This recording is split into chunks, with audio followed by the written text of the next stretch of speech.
My name's Joe. I'm a principal engineer in the aerospace industry, and I would give Statgraphics Centurion a 5 out of 5. Before using Statgraphics Centurion, we used Excel. We switched to Statgraphics Centurion because of its ability to produce much better looking graphics and charts.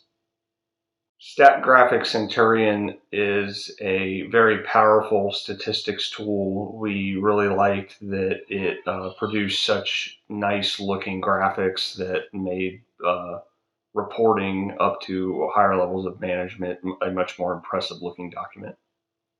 Statgraphics Centurion does have a bit of a learning curve.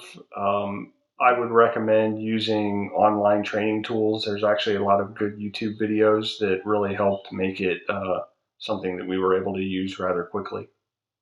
For those that are considering Statgraphics Centurion, I would make sure that your statistical background supports using a software that does have a bit of a learning curve. But if you can get over that, I really do recommend it because it is a far more powerful tool than Excel.